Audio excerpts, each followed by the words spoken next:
Welcome to Talking Giants, presented by John Boy. Me, I'm your host, Bobby Skinner, here with my co-host, Justin Pennick. We got ourselves a Bucs preview with a little extra sprinkled in. We got Greg Auman of The Athletic, who covers the Bucs, coming on in a little bit. Then we'll bring in Danny for our fantasy draft and quick picks and Giant factors. Justin, what's going on, dude? Got my Hog Molly shirt on today because, boy, do we need him. Boy. We do. First, let's thank some people. Let's thank Josh S. Thanking him a second time because I accidentally forgot his name the first time. So we're thanking him. And then we're thanking two people who have basically the same name with Robert Brower. You know, there was these people I know. It was a couple, and the couple she had a really bad list when she would say Wobbit. Her boyfriend's name was Robert, and they call her Wobbit. And he would gas her up and like, she's so smart. And it's like, no, she's not, Robert. That's fun. You got to gas people up. Come on. We need to. This year has been hard enough. We need to gas people up. 5 years ago, Justin. This year has been hard enough. 5 years ago. And then Bobby Stripes. We'll gas Bobby up Bobby the boy Stripes. In stripes. How about that? Patreon.com/Talking Giants, $2 a month. You get some good perks. Behind the scenes things. I release Talking Analytics early to the Patreon crowd. We live stream all of our podcasts, and they get access to monthly raffles 2 times a month to get some free shirts. TalkingGiants.com/ oh, nope, that's not it. Patreon.com/Talking Giants. Bobby, we got some Corolla news. The Corolla has hit the New York Football Giants. It has hit the Giants, and it hit us up front. Hit us right in the mouth. Will Hernandez has coronavirus, COVID. If you don't know, well, now you know. Now they quarantine Gates, Thomas, Parrott, Lemieux was Slade one of them. Poley was one of them, and I think like Fleming. Parrott practiced. I think Fleming was quarantined. A lot of them were not practicing today, and usually the Wednesday, Thursday practices are pretty important. Yeah. Kyle Murphy practiced. Matt Parrott practiced. Kevin Zeitler practiced.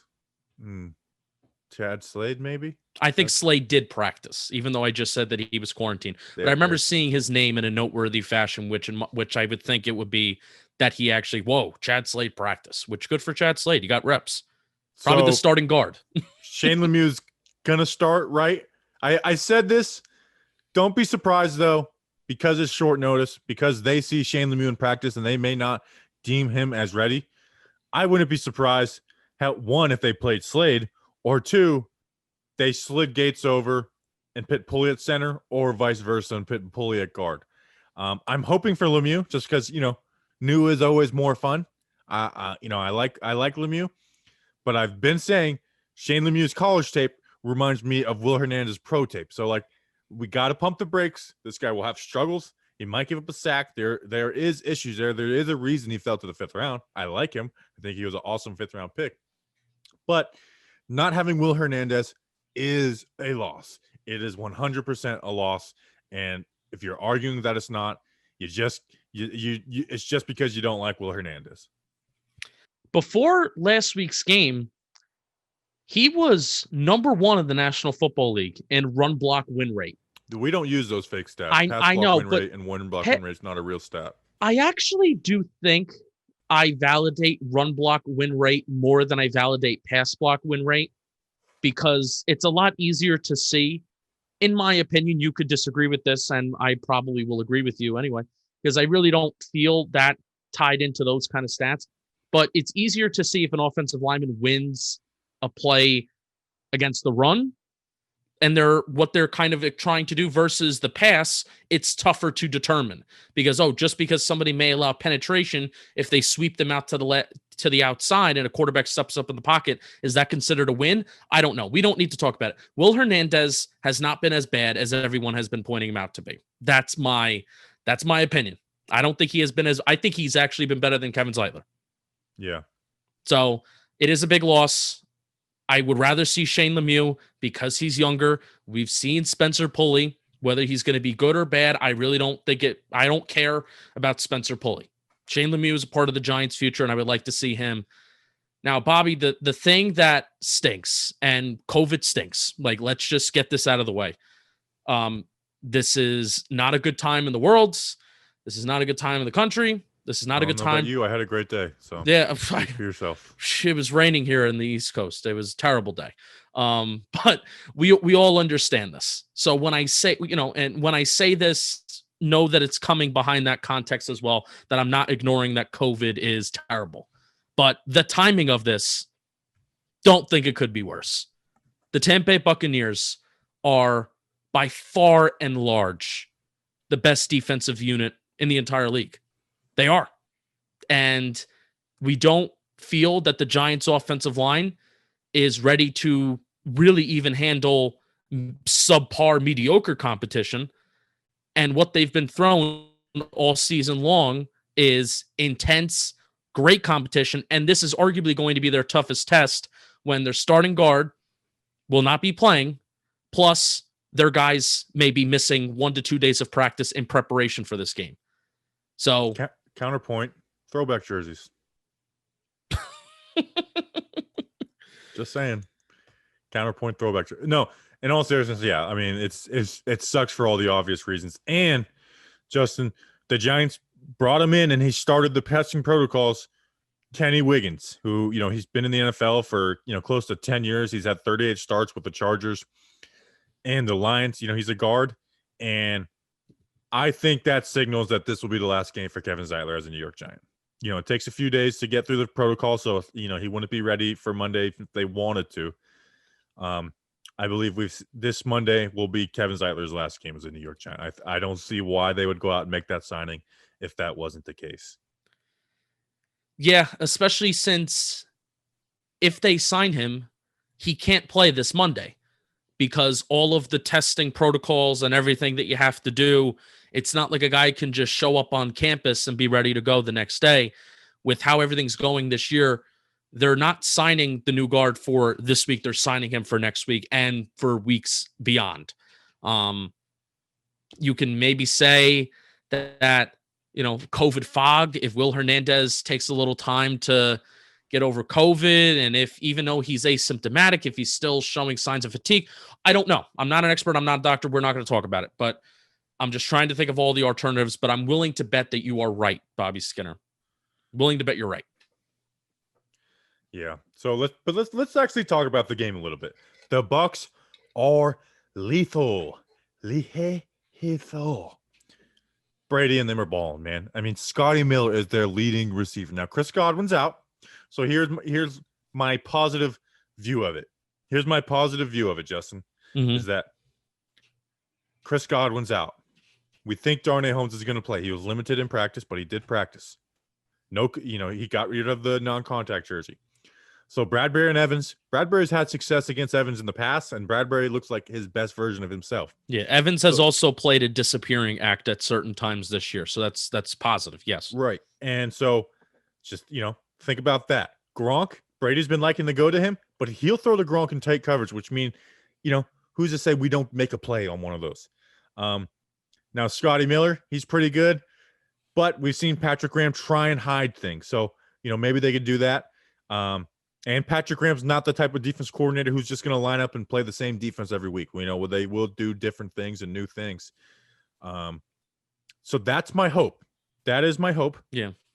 And they have the good tackles, but it's like I want us to force them to run the ball. And then if our three big boys up front and Dex, Leo, and Dalvin can make some stops, that's my positive way of looking at this game. And then on the offensive side, they blitz like crazy. The third blitz happiest team in the NFL. They blitz like crazy. This is a team that we saw Jones have success against. They have a decent secondary, but not the best in the world. Their strength is up front with their D-line and JPP, Shaq Barrett, and Dominic Sue, and then their linebackers and Devin White and Levante David. Their corners aren't bad, but they're not good. You know what I'm saying? So if we can take advantage of some Shepard plays, sneak the running back out. There's times where you can sneak that running back out and you can have a big play in the passing game. So, and we saw Jones against not the same exact defense, but this defense last year have a coming out party like no other. So that is my path to victory. It's a tough game. We sure as hell ain't favorites. This is as lopsided as a game can be. But that is my Bobby Skinner optimistic path to victory. Yeah, the Giants defense, they're allowing 3.5 yards per rushing attempt. That is the 5th lowest in the National Football League. Granted, take that as you wish. A lot of teams have been running the ball in the fourth quarter against us because they're winning in games. So the yards per attempt may be lower. But that's still good. That's still pretty darn good. The passing defense for the Giants has wavered within the last few weeks, but getting Darnay Holmes back is kind of huge because then Logan Ryan can go back to playing safety pretty much full time. And Logan Ryan, if you remember back to that 49er game, thinking back to a team that uses tight ends, multiple tight ends, Tampa Bay has, I feel like Tampa Bay has like 3 good tight ends that they could throw the ball to. And you have Logan Ryan that could be blanketing tight ends, hopefully. That's the goal while Darnay Holmes is taking care of whoever's going to be in the slot. Is Scotty Miller going to be in the slot? Because Chris Godwin is usually the slot wide receiver, so don't know who's exactly going to be taking that spot. I don't know. Tyler Johnson surely isn't a slot receiver. No, he's a big outside guy. So maybe they put Scotty Miller in the slot, but Miller's been, like you said, Godwin's been their slot guy, and Miller's been on the outside. Yeah. So I don't know how they approach it. Maybe it's some 2 tight end stuff with Gronk and Bray. So yeah, but on interior linebacker too, that's still the very big concern. That's if we're going to get beat, it's going to be over the middle of the field. You can feel more comfortable about running 3 safety sets this week because Nate Ebner hopefully won't be out on the field as much. I think there will be a bunch of 3 safety sets. One, because Brady, I was noticing it because the last 2 teams were kind of like some cover 3 teams, and Brady's read and man coverage was inside linebacker. So, and we'll get to that in this. I actually have something like that for my Giant factor, but nonetheless, they're a really good team. They're favorites right now in the NFC. Yeah. On defense, we kind of know. We've played this team a lot. Shaq Barrett, we know how good he was. JPP, we obviously know him. Devin White, who didn't play in the game last year, he is having a freaking year. Yep. He is having himself a year. He has 61 tackles, 8.5 tackles for a loss, 4 sacks. He is lighting stuff up. And then they have Levante David next to him. Is that the best inside linebacker duo in the NFL? Yeah, Bobby, we were saying this on our Talkin' Football NFL 4-pack show, which we do on YouTube. We release that every Tuesday, I believe. So Tuesday, 8 a.m. Go check it out. Not this week, though, because we play Monday Night Football. That's right. Not this week. Crap. So keep an eye out. Go subscribe to the YouTube. Keep an eye out for that. We're trying to dip our toes into Talkin' Football. Bobby, on the show, we talked about the Tampa Bay Bucs and their big win against the Raiders, big win against Packers the previous week. And I said between Shaq Barrett, JPP, Levante David, and Devin White, not only do I think they have the best interior linebacker duo in the NFL with Levante David and Devin White, I think they have the best linebacker duo, edge rusher plus interior linebacker. I really think they do. You can make an argument. Pittsburgh, their interior linebackers, they're not thrilled over there in Pittsburgh with. So I can't even argue them. But that interior linebacker and outside linebacker duo, edge rusher duo, I think it's the best in the league. And the Giants, what they have been having trouble with is exactly that kind of area, is holding the edge rushers. Their tackles have been struggling all year. We know Andrew Thomas has been struggling. Cam Fleming is being Cam Fleming and just doing what he's expected to do, which isn't much. And Daniel Jones has been forced to break containment, run to the outside, take off and run, step up in the pocket, try to hold on to the ball for too long, while also receivers are not getting separation. And the main difference of Tampa Bay's team last year versus this year, last year they were the best in the NFL against the run. That has not changed. They're the best in the NFL against the run like this year, and they were the best against the run in the NFL last year as well. But the thing that has changed is that they are actually doing a good job playing pass defense. And that has been the difference between them being a middle-of-the-pack defense and the number 1 defense, which tells you just how important it is to play pass defense in the NFL. Yes. So, long story short, we're probably not going to have a lot of fun on Monday night. We're just probably not going to have a lot of fun on Monday night. You got anything else before we kick it to the interview? No. Excited to hear what, especially from somebody from The Athletic. Bobby, that's a big get. Greg Auman. I actually had him on Stillman Radio a couple years ago. He's good, smart. Like I said, we try to keep these to 10 minutes quick and concise and get some good info out. Yeah. So here it is, Greg Auman of The Athletic. All right, we now welcome onto the program from The Athletic, covering the Tampa Bay Buccaneers, Greg Auman. Greg, what's going on, my man? How you doing? Hey, doing well. Thanks for having me on. Hope you are as well. Good. Or of course, man. And we're friends with Doug, and so it's good to get other athletic people on, and we're cool with their Yankees people and stuff too. So I want to jump right into it, though. Now, this is looks like a very lopsided matchup because it is, honestly. That being said, we'll start with Godwin. He's out for this matchup. Doesn't mean you guys don't have a ton of talent everywhere else with Evans and Gronk. So a two-part question. One, do you think it's a significant loss against a Giants defense who's been kind of meddling? And then two, how has Tyler Johnson looked, and is he the next man up in that role? Yeah, I think it definitely hurts the Bucs just because when they have Godwin and Evans, it's harder to kind of double cover their top receiver. With Godwin out, they can kind of shade a safety over to help. Honestly, Bradbury's done a pretty good job against Mike Evans over the years. I mean, they got each other twice a year when he was in Carolina. I think Bradbury had a pick, if not two, in London last year. Yes. So in terms of who steps up with Godwin out, and not only is Godwin out, but Antonio Brown is still in his suspension for one more week. Tyler Johnson probably steps up as much as anybody. Scotty Miller is a second-year guy, a deep ball threat that leads him in receiving yards. He'll get a little bit more as well. But I do think Tyler Johnson's probably the main guy that benefits from Chris Godwin being out. He's a fifth-round pick from Minnesota, really promising player, has touchdowns in the last 2 weeks, had been basically barely playing until the fifth game of the season. And now the last three, it's like he led them in yards against the Bears on a Thursday night and then has had touchdowns the last two. So he's starting to get the hang of it, and he'll help. He's not Godwin, but he'll help them. Yeah, I remember through the draft process, that was one of our favorite guys. It's like, man, if somehow he slips to us in one of those later rounds, he could be the guy there. And yeah, Bradbury, man, I mean, I went and watched those Evans games as soon as the Giants signed him, and it was like, okay, pretty positive. Bradbury's exceeded the expectations that we had for him. So it'll be interesting to see how that matchup works, and then what else Graham does, who's been doing some different things with the defensive side of the ball. And to stick with the offense, we know Wirfs has been good, and I think Donovan Smith is the left tackle, correct? Yes. It seems like he's been all right.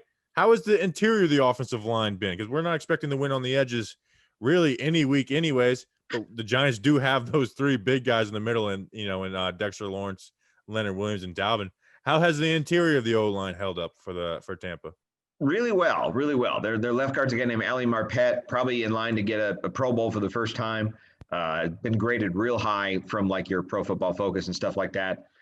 Their center's a guy named Ryan Jensen, who's again above average, like a top 10 center, kind of an enforcer. Anybody that kind of gets out of line, they got to answer with Jensen there.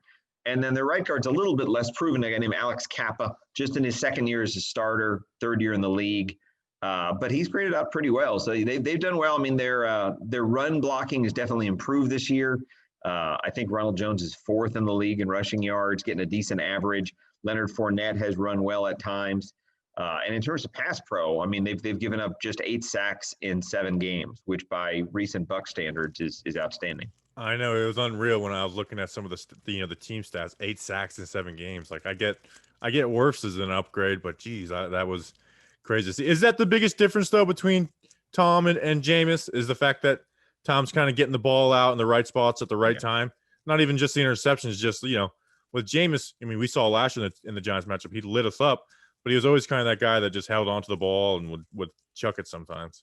Yeah, I mean, Brady had his own issues with turnovers in the first 2 games, but I mean, the last 5 games, he's got 15 touchdowns and 1 interception, and you can't play much cleaner than that. I do think he's, just by his experience, just a lot sharper with not holding onto the ball too long, kind of having that internal clock to know how quickly you have to get rid of it. I don't know what the hard numbers are, but they definitely get rid of the ball a lot quicker for the most part than they did with Winston. I mean, it was good in that Jameis was able to extend plays sometimes, but it's hard to sustain blocks, especially if you don't know necessarily where the quarterback's going to be. So Chicago basically seems like the one team to have some real success. The Saints game, obviously, but, Tampa was moving the ball and it was their first game. What does Chicago do besides just Khalil Mack being a beast, and having the one bad game for Wirfs? What was Chicago able to do that like no other team has been able to do with that Tampa offense. Yeah, the two things that stand out are having some success in the red zone defense against the Bucs. They're really good at converting when they get in. I think they're still perfect in goal to go situations for the season, like 20, 21 for 21. But Chicago did a good job. I mean, the Bucs went 1 for 3 in the red zone against the Bears. They had another drive stall at the 21, another at the 29, so they're just outside the red zone.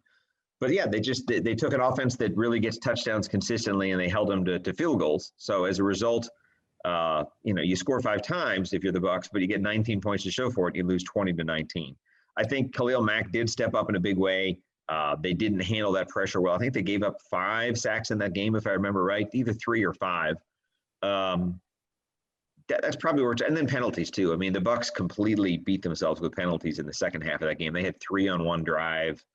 Were over 100 yards. The last 2 games, much cleaner. They had no penalties at all, which is crazy, against the Packers. And I think they had 4 for 20 maybe against the Raiders. So they've just been a lot more disciplined, a lot more careful.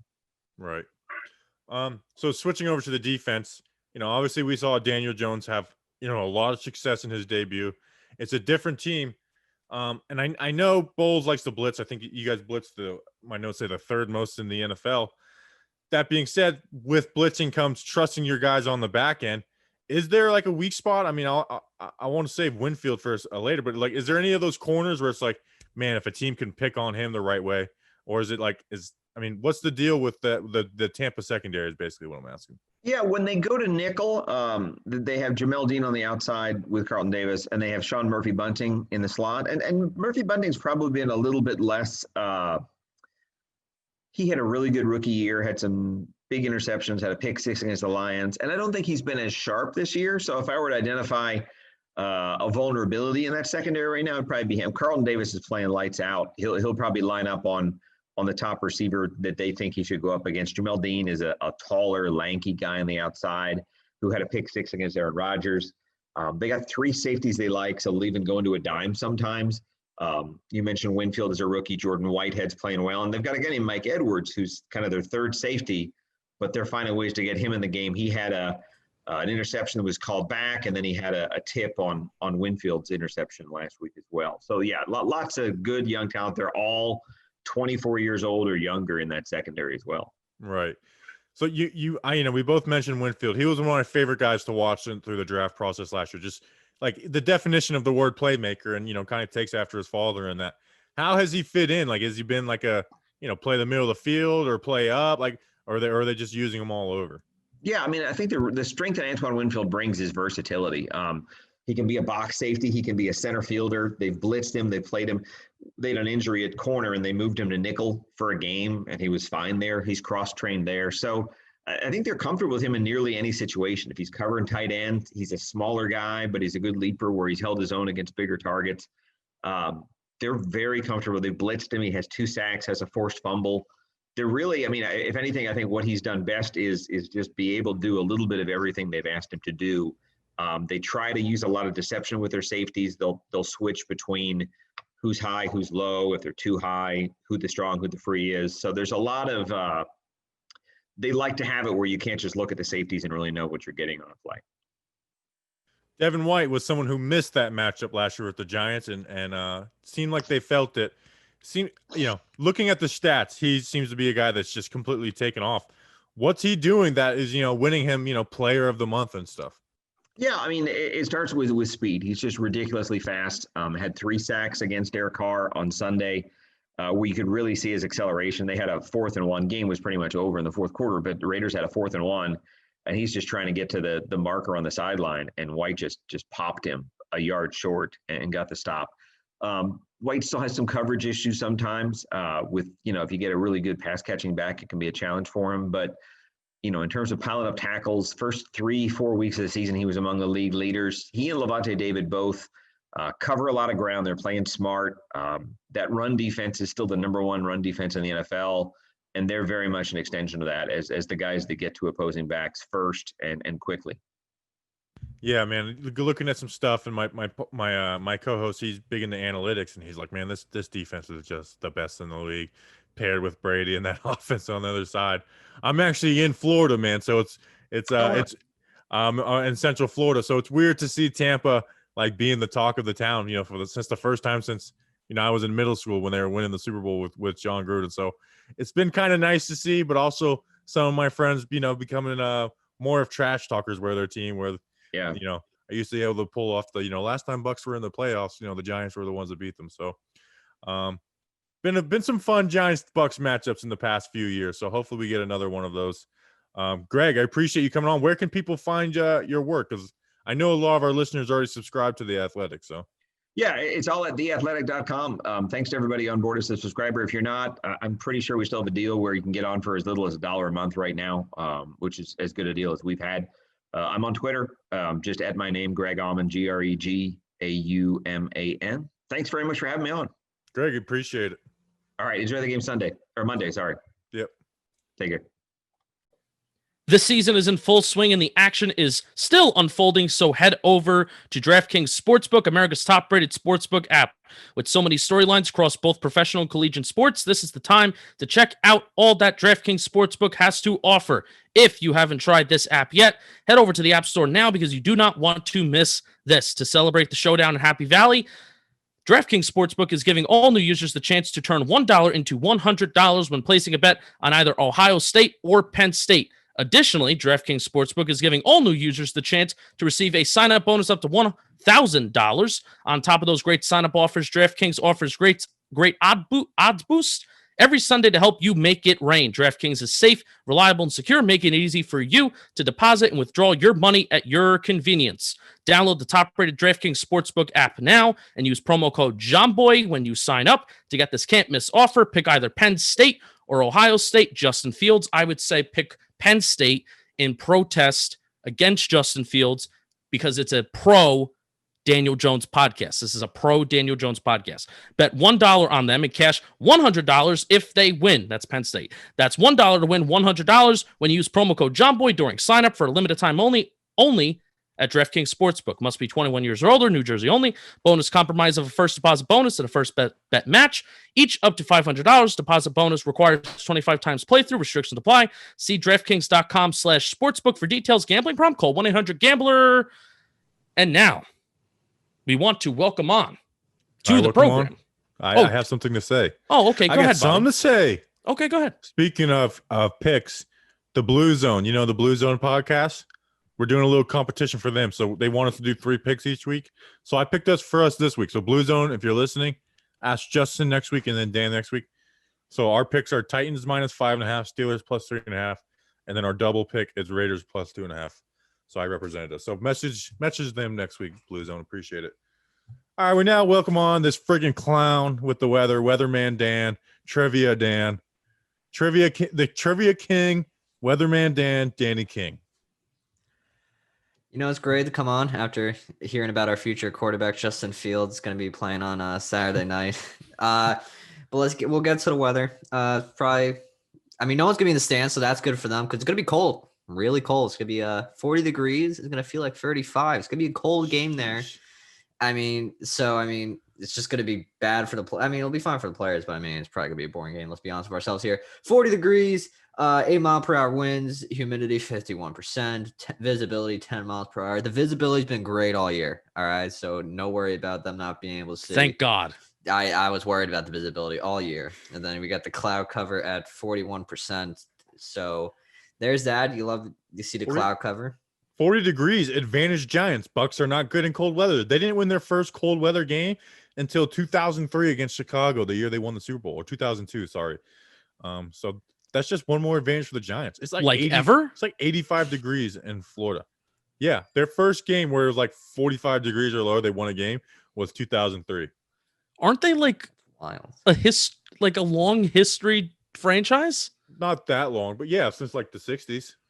So there was a 40, 50-year gap, a 43, 45-year gap where the Tampa Bay Buccaneers did not win a game below 45 degrees. Yes, even longer than that. They were the only team without a kick return for a touchdown until like 2008. I'm not surprised though, because Florida people, when it gets down 50, they bring out the winter coats because they're so concerned the world's ended. I know, but it's that's still a crazy stat. And the kick return stat, that has nothing to do with weather. All right, All right, Daniel, what's your Danny's dumb trivia question of All the right, week? so last week you told me it was too easy. The week before was too hard. So I'm not sure what you guys think about this week. But Just right, like what is the porridge. what is the name of the Giants running back to hold the most rushing yards in a single game against the Tampa Bay Buccaneers? Single game, all time. Rodney Hampton. No, Ron Dane. no. That would be funny. No, Ron Dane's biggest rushing game, I believe, was against the Dallas Cowboys, where he had like 101 yards. So there you go. That's not the answer to your question, but It Not is Kiki. the answer is Billy Taylor. wow. Billy Taylor was selected in the 4th round of the 1978 NFL draft. Anyone who didn't know who Billy Taylor was, that's him. He had on 33 attempts, he had 148 yards and 2 touchdowns on the day. He went on to play like 3 seasons with the Giants, and he got traded to the Raiders in the 81 season. And then he got traded to the Jets, and then he signed with the Raiders, and then he disappeared after that. He just fell out of the league. He's gone. That's a good one because some of our listeners will, like some of our older listeners will know that. Like Marty should know the answer to that one. And it's one where we can take a guess at it. I bet you I know the most passing yards. Eli Manning, I think he had 503 yards that It's one Eli year. Manning. Yep. I'm never doing anything passing because it's just going to be Eli Manning. Yeah, Eli had 3 interceptions the first half of that game, and Best then completion percentage. he just went bananas in the second half. I was there in the stands. It was actually, hey, full circle. We talked about Greg Schiano like multiple times this week between talking football and talking Giants. Greg Schiano was the head coach that game, and remember that they tried to like ambush Eli as soon as the game was over because they were taking a knee. And Tom Coughlin was pissed. I loved Tom Coughlin after that game. So Shauna was such a bad head coach in the NFL. He had Darrell Revis playing cover 2 flats like his whole time there. What a dope. what a fool. What a dope. All right. Fantasy draft. Fantasy draft is your first time listening to the preview show. We do 4 rounds of picks from just the Giants game. So Giants, Bucs. So this week is a little better than the last few weeks where we've been like Jason Kroom in the last round. So we got some Bucs players to pick from this week. I did not take last place last week. I had 29.9 points compared to Danny's 29.3, who, I'm a loser. But I am in last place in the standings with 167 points. Danny has 256, and Justin's on a roll. He had 47.6 points last week, and he is in first place by a good, a little less than 15 points with 271 points. So Justin's been on a roll. Danny, that hot streak to start the season is all gone. It's all rant out. Justin's able to successfully pick the crap teams with players we have no clue who we're talking about. The streak starts back up this week. It's going to start back up this week. The issue is Justin's not a real fan, so he's more willing to pick the other players' teams than us. No, in the past 2 weeks, I've been picking Giants players. I'm like, there's no shot like Eagles are able to do anything to us, and all of a sudden we lose to the Eagles. What do you mean? I picked Sterling Shepard against the Eagles, and he was going to be my Giant factor before Danny stole him, and he was the best fantasy player last week. So don't call me a fake fan. Bobby, who has the number 1 pick? You do, Justin. Justin, you have the number 1 pick this week. I have second, Lord. Danny third, and then we'll snake back. So, Justin, pick number 1. Shepard, I dare you. Loki don't want to have the number 1 pick. Give me James Bradbury screws up the number 1 pick. He does because like these teams have these great wide receivers, but it's like, do I want to take him against Bradbury? So yeah, Bradbury screws up the number 1 pick, and that's what a corner is supposed to freaking do. All right, this is a big time hunch, and this is a big time gamble. Give me Rob Gronkowski. He's been on a roll, and you could say what you want about Logan Ryan, Jabril Peppers, Blake Martinez covering. I hope linebackers aren't covering him, but the Brady and Gronk connection has been back, and it sometimes doesn't matter who you have covering Gronk. Ain't gonna stop him. Can't stop the connection. You can't stop the type of throws and the chemistry that they have. Yeah, they're just on a roll. I got no faith in being able to slow down what Brady and Gronk got going right now. Gronk is old and big and lumbering. I'm not worried about Gronk. I am, but I'm trying to be confident here. I am. So the guy who's number 1 on my big board, I expect the Giants to try and force the Bucs to run. Like, you're not going to beat us over the top. You're not going to beat us with the passing game. You're going to have to beat us with the run. Ronald Jones, Rojo. I think he's going to get some carries.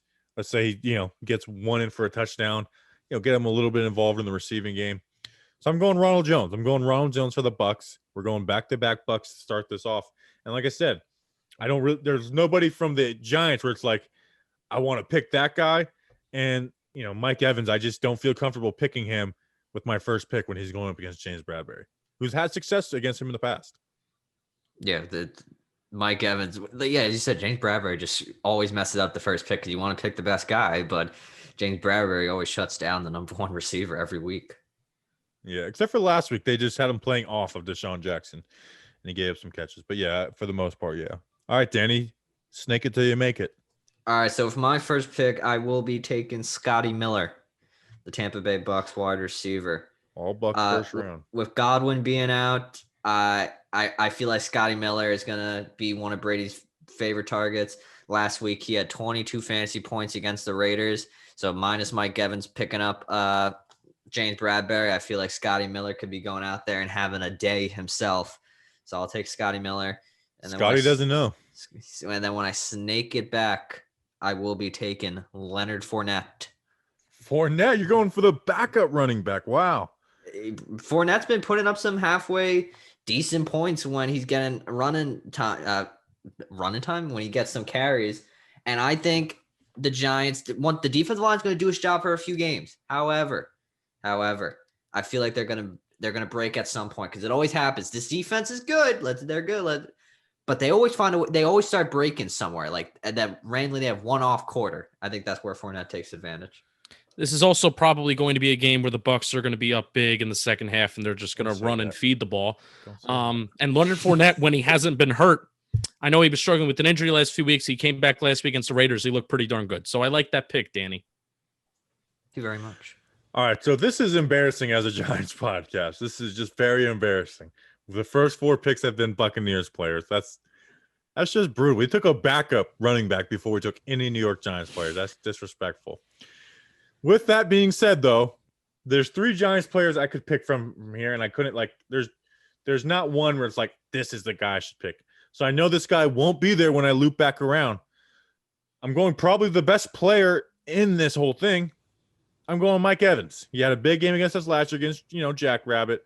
I'm not expecting him to have a huge game, but I just feel like passing up on Mike Evans at this point of the draft would just be irresponsible. So I'm going Mike Evans. Like I said, I'm expecting Bradberry to play him well and for them to go everywhere else but there. But I just can't pass up. I can't pass up Mike Evans at this point when I'll probably have the guy I want from the Giants when I loop back around.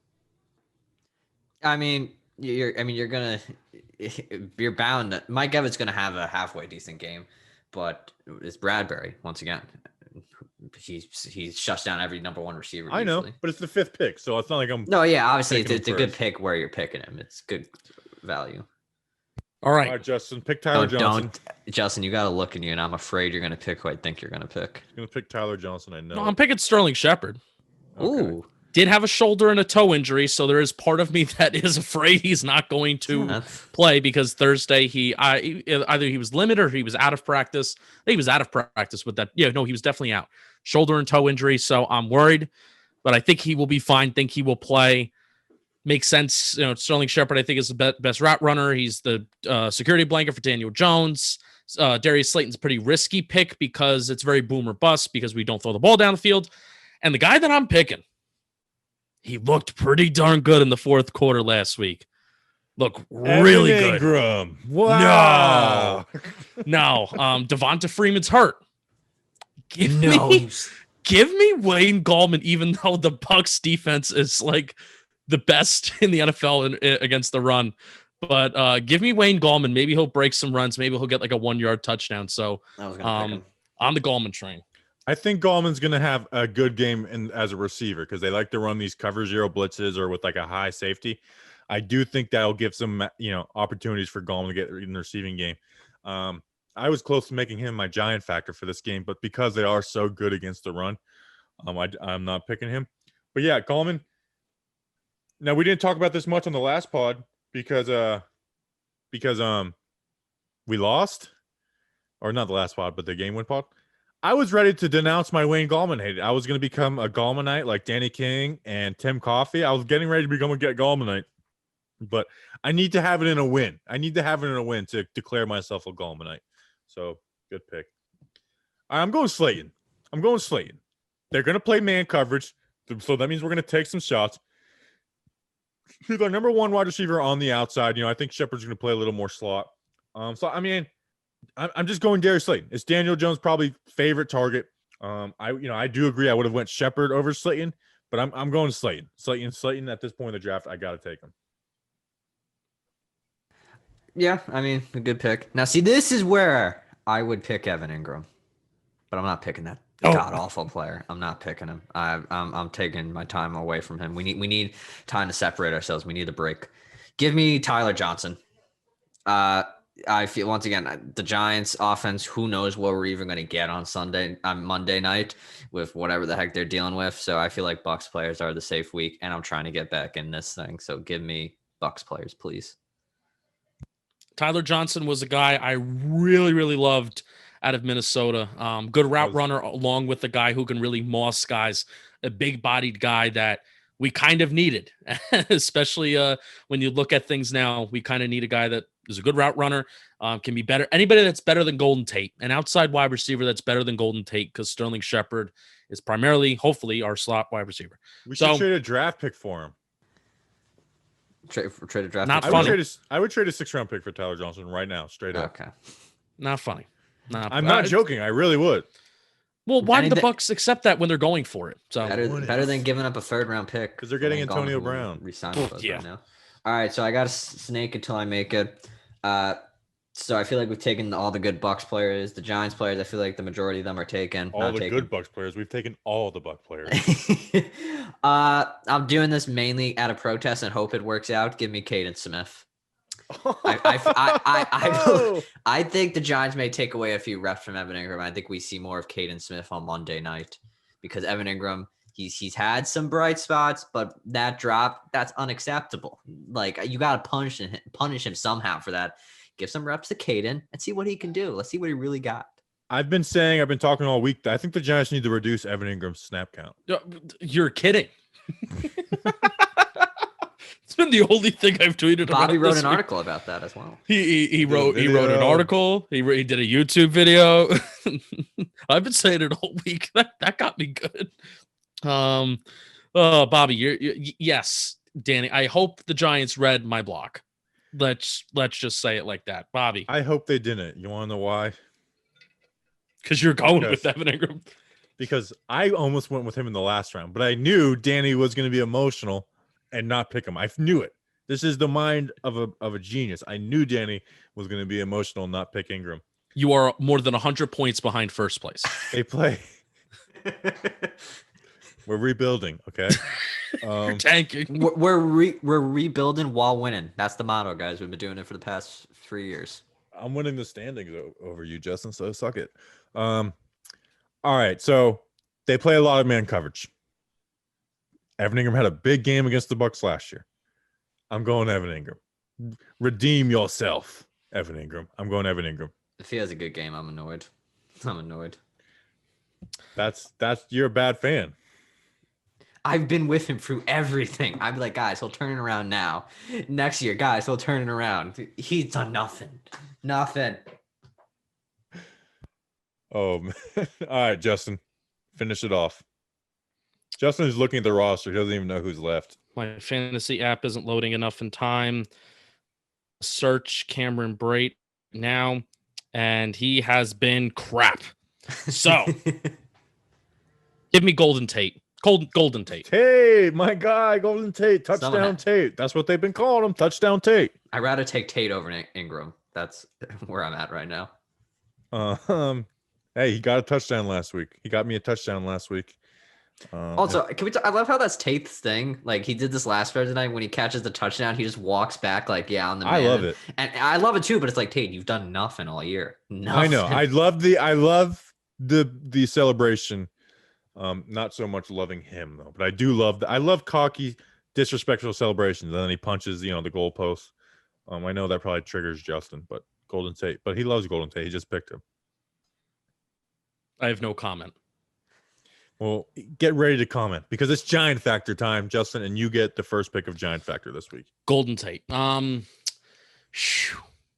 Didn't really. Darnay Holmes.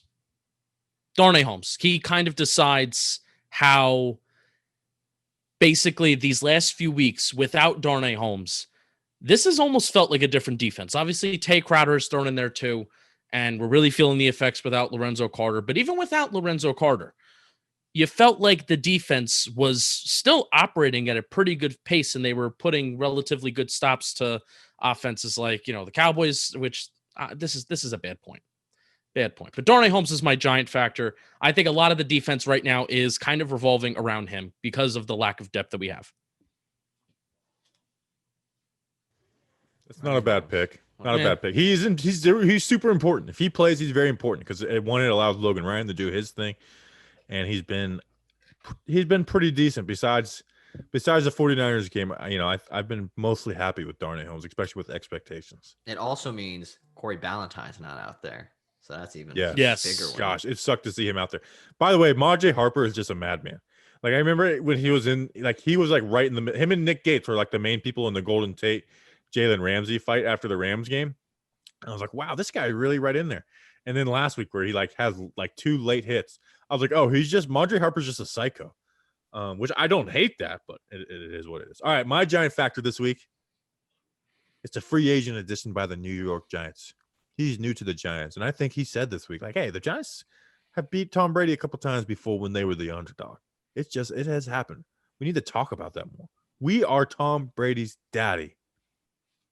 And I'm going with the middle linebacker, inside linebacker, Blake Martinez. Blake Martinez, you were my giant factor this week. One, the Bucs, they like to make their passing game reads off of the inside linebacker. That's one reason why you're my giant factor.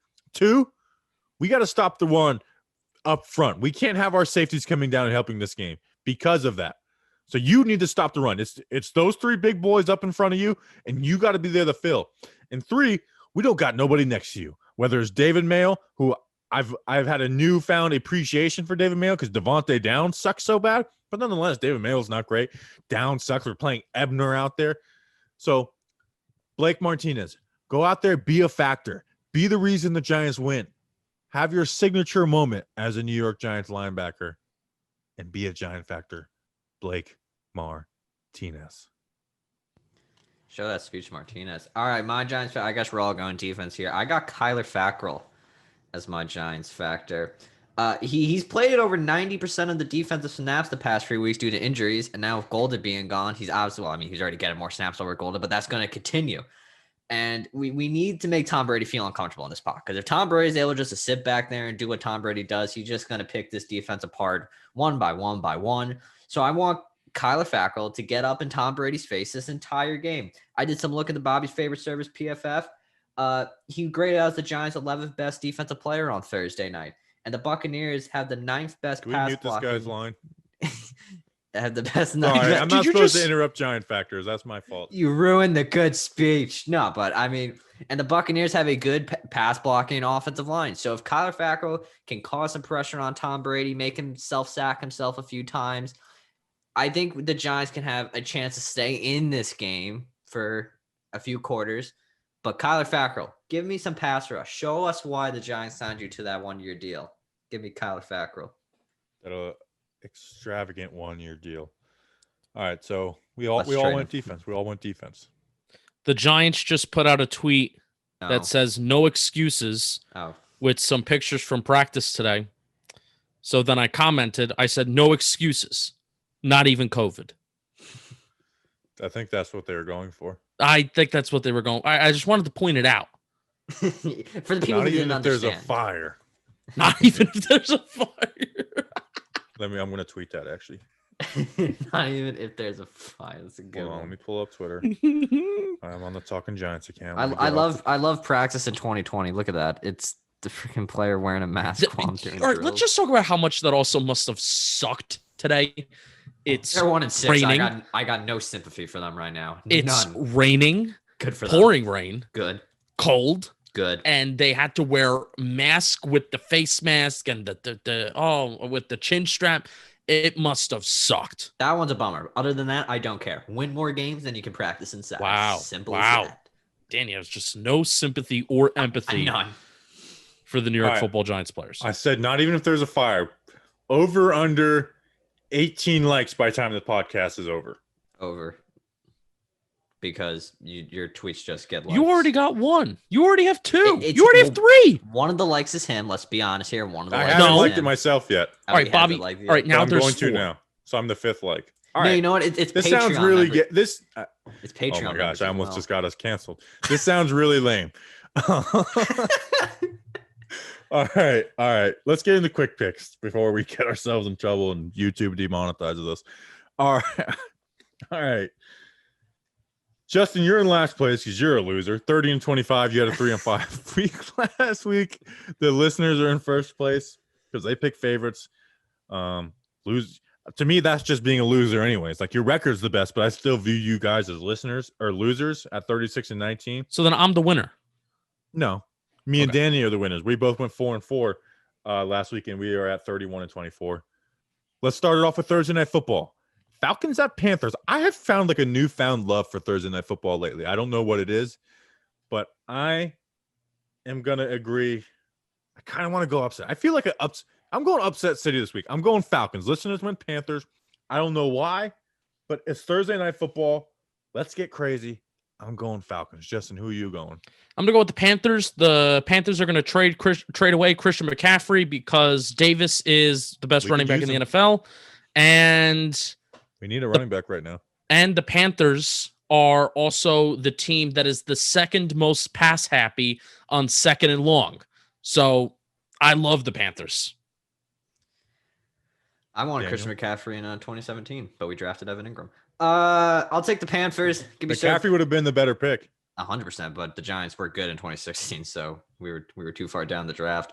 But yeah, give me Sir Perk. Give me the Panthers this week. All right, we got Patriots at Bills, and this could be the end of the Patriots if they lose this. The listeners went Bills. Danny, who you going? I'm going Bills. I mean, the Patriots have already struggled. They're not going to have Julian Edelman either. Give me Josh Allen. Circle them wagons, baby. Justin? This game could be closer than people think because the Bills' defense is pretty bad, and it's strange how bad they are because the Bills' defense has been really good the last couple years, and you would think that they would only continue to improve since the quarterback is on their rookie deal, et cetera, et cetera, et cetera. I think the game may be closer than people think, like I said, but still, Pats are just so beaten down right now. So give me the Bills. Never count out Bill Belichick. When he's at it, when he's down, when he's in the corner, that's when the man's at his best. I believe in Bill. I'm going Patriots. They figured it out. Cam Newton has been bad, but Cam Newton is not like Cam Newton's still Cam Newton. You know what I'm saying? So I'm going Patriots. They pull this out against the Bills. The Bills haven't beat them yet, so I'm going Patriots. Next, we got the Raiders, which I keep on writing them down as Oakland. I keep on forgetting they're in Las Vegas. We got the Raiders at the Browns. So listeners went Raiders. I think I'm going Browns. I originally I had Raiders in this game, and I think I gave Raiders to the Blue Zone guys, but I don't know. I just feel like I'm going upset city this week. I'm going Browns. They're better off without Odell. That's been the hot take this week that everyone's been saying that I don't necessarily agree with. I agree. Why not? Numbers don't lie, Bobby Skinner. Their running game is way worse with Odell off the field. How about that? Running the ball doesn't matter, though. Stats with stats. When you're Running the ball doesn't When matter. you're Cleveland, it does. Give me the Browns. No. Let Baker Mayfield cook. It just doesn't flow well. It just doesn't flow well. The only thing Baker's cooking is pastries. Oh, Yeah, that's chubby going. ass. You give me John Gruden and the Whoop Raiders. his ass when he comes to New York. All right, well, you got the Raiders. I'm changing my pick. I'm going back to the Raiders too. I literally just picked that because the listeners went Raiders, and I'm trying to fade the listeners this week. But I'm going Raiders. The Gruden Browns has lost- the Browns numbers. I'm going the Raiders. They lost their star wide receiver. Jarvis Landry's hurt. Odell Beckham Jr. is Odell Beckham Jr. He makes the Browns are a better team with him. They didn't lose Donovan Peoples-Jones. All right, Okay. Colts at Lions. This could be the last game for future New York Giants wide receiver Kenny Golladay. Guys, I'm all in on Kenny Golladay. I really am. And I would trade a third-round pick for him. I know it sounds dumb and it's hypocritical. I'm in full bloom love with Kenny Golladay. He has surpassed Allen Robinson as my guy. That being said, I'm on the Bears train. I believe in this Bears team. People are trashing them. The Bears went 5-1, beat the Bucs, who everybody loves, and they have a bad game on Monday Night Football. And everyone's like, "See, this is the Bears. They're still 5-2." I'm on the Bears train, and I'm riding it till the wheels fall off. Bears. Why are we talking about the Bears? It's the It's Colts, the Colts and Lions, Bobby Lions. Skinner. Oh man, I don't know what. I got the Colts. What a way to round it out. Just a beautiful bear speech by selecting the Indianapolis Colts. Yes, I want Galladay as well. I don't want to give up a first round pick. We've been in the same rodeo last year, and fans wanted to kill Dave Gettleman. Now, if he does it with Galladay, they're like, "Oh, Dave Gettleman." So no, but give me the Colts to win this game. Way Or to the call him Bears. out, Danny. Way to call him out. Thank you. Yeah, but Kenny Galladay, greater than Leonard Williams, and it ain't even close. But Leonard Williams is making our defense better. Like Doesn't Kenny matter. Galladay, we have Jason Garrett as our OC. What's good? Why is Galladay coming in going to make us a better team right now? I don't have enough time to go into it. I've just put out a 10-minute video out on it. Justin, who you got? Colts. Phillip Rivers has been pretty good. But Phillip Rivers cook. You think Phillip Rivers will want to come to New York if the Jones experiment doesn't work out? Steelers at Ravens. Shut up, Daniel. Listeners went Ravens. I believe in the Steelers. I think they're a better team than the Ravens. And I don't hate I still think the Ravens are really good. But I'm going to Steelers, man. I think the Steelers team is really good, and I think they're going to have something for Lamar. This will be the game I'll be watching at 1:00 on Sunday. I'm going with Big Ben and those Steelers. I agree. I think the defense is too good, especially the run defense. That's the bread and butter of the Ravens. They're rushing offense and doing it in some creative ways. But I think the Steelers are going to draw up some creative ways to stop Lamar Jackson and company. Give me the Pittsburgh Steelers to stay undefeated. Same as all you guys. Pittsburgh Steelers. I'll be watching Red Zone if anyone cares what I'm doing on Sunday. I tried Red Zone for 5 minutes and I couldn't do it. I have to watch games. I'll go back and forth from games, but I can't do Red Zone. We got Saints at Bears. I think you guys know who I'm going for in this one. Justin. The Colts. Saints. Oh, very funny, Saints. Danny. Saints have looked better last couple weeks. Daniel, who do you got? Saints. They're getting Michael Thomas back. Enough said. If he doesn't punch anybody in the face. That's obviously barring that. The Bears are good. People need to stop dissing the Bears after one game. So it's a perfect example of media narrative. It's like they've been saying they suck, they lose one game. It's like, see? It's like, what do you mean see? They're 5-2. I would The offense has been tough. No one ever said the offense was great. We said the offense can win you some games and the defense is really good. That's what people have said. If The Rams are a good team too. Like anyways, I can't stand people make after 2-0 they said that and then they kept on winning games and like, well. It's like the Josh Allen effect. Like you're in the media now. You're in the media now, so you're but I'm part not of it. snobby like them. I'll do something dumb. You need to post a dumb video tomorrow. People that hate the Bears, this is the size There of it is. There he their is. wieners. There he is. He came out. For those of you listening on the podcast app, Bobby Skinner. on fire. Whoa, now he has a lighter. He was being company friendly. For those of you on the podcast app, Bobby Skinner got a tape measure out and he drive this through your neck. And he got 2 inches off of the tape measure. And he said that was the size of some male anatomy. What's the next game? We have 49ers Bigger Seahawks. than Eagles. 49ers at Seahawks. I'm going Niners. The listeners want to see the Niners. One, the Seahawks defense is horrible. Yeah. The Niners are going to have something for them. I'm going Niners. Justin? You're dumb. Russell Wilson forever. He lost last week. Snacks Harrison's on the Seahawks, so I'm gonna root for Snacks because he liked my tweet. In case anyone forgot, he liked my tweet. He replied to you. Yeah, he said he you replied. made Snacks cry. I made he Snacks literally cry. said, "You just made me cry." I made Snacks cry, guys. That's all me. I got him. Well, Bobby sent me the video, and then I posted it. I didn't think it would be That was big. so funny because we were just starting, and I was trying to figure out where I was like, "Hey, you should post this video and say something," since it was me giving you a pointer, and it's like, "Oh wow, Danny does a tweet that does 10 times better than one I've ever done," and it was the one I told him to do. I was And then literally a week after that happened, you had a tweet that got 10,000 likes. Well, I realized college football fans are crazy, and Jerry Jeudy juking someone is worth way more than all the hard work we do. To be fair, I've also made Snacks cry multiple times. We're talking about the real Snacks, the snacks we care about. That is such an insult. He's going to get his father's machete and kill you both. Well, we're a gun violence pod. We don't need machetes. Last game. Cowboys at the Eagles. Wait, before we start, how is this a Sunday night game after what we experienced the past few games? All of a sudden, we get Russell Wilson, Kyler Murray to Ben DiNucci and Carson Wentz. Ben DiNucci. I really want the Cowboys to win because it'd just be so funny. But the Eagles have to be the pick here, right? Yes. I'm feeling it. Give me Ben DiNucci and the Cowboys. There we go. All right. Let's see how it goes. All right. Danny, what's your prediction for Giants Bucs on Monday Night Football? Probably pain, long night, dreadful, horrendous. Giants win. But freaking 35-34. Justin? 31-13 Bucs win.